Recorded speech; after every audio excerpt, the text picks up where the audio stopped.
দেখো এখানে বোর্ডে আজকে যে অঙ্কটা আছে কোন সংখ্যাটি 3 দ্বারা বিভাজ্য।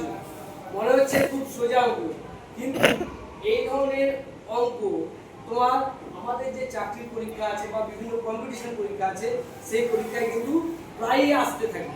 যেমন ডাব্লিউবিসিএস, প্রিলিমিনারি, রেল সমস্ত পরীক্ষায় কিন্তু এই ধরনের অঙ্ক আসতে থাকে। এই ধরনের অঙ্কে আমাদের মাথায় রাখতে হবে যে যদি শর্টকাট আমরা ট্রিক্স না জানি তাহলে কিন্তু এই অঙ্ক করতে অনেক টাইম লেগে যাবে।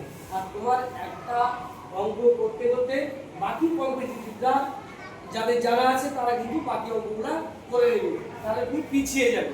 তাহলে আমার শর্টকাট ট্রিক্স কিভাবে আমি এই ধরনের অঙ্ক শিখবো সেটা আজকে আমরা জানবো।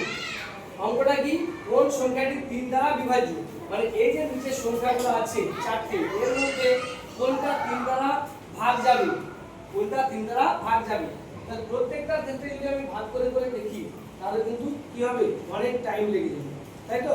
সেই টাইম যাতে না লাগে সেই জন্য আমরা শর্টকাটে কিভাবে করবো সেটা তোমাদেরকে আজকে জানাবো। যেমন ধরো এই অঙ্কটা লিখছি, ধরো এই যে সংখ্যাটা আছে 4 2 3 5 7 8 2, কিছুই নয়, এই যে সংখ্যাটা আছে সেই সংখ্যার অঙ্কগুলোকে আমরা কি করে দেবো, যোগ করব। অঙ্কগুলোকে যোগ করব, তাহলে যোগ করলে কত হচ্ছে, দেখো 4 2 6 6 3 9 9 5 14 14 সাথে 21 21 আর 8 29 29 আর 2 31, তাহলে যোগ করে কত পেলাম 31।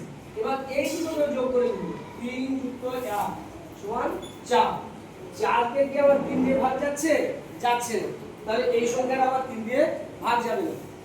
এটার ক্ষেত্রে এবার দেখুন, এটার ক্ষেত্রে যোগ করলে কত হবে, 7 আর 5 12 12 আর 3 15 15 আর 4 19 19 আর 2 21 আর 2 23 23 কে কিন্তু 4 3 দিয়ে ভাগ যাবে না। তাহলে আমরা এই সংখ্যাটা এবার চেক করব, 5 3 2 4 8 7 1।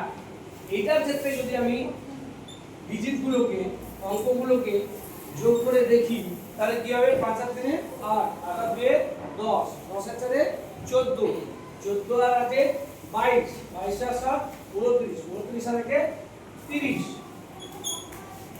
এবার এই যে দুটো অঙ্ক পেলাম 30 এর, এই দুটোকেও যোগ করে দেব, 3 আর 0 কত হলো 3, 3 আর 0 যোগ করলে হলো 3।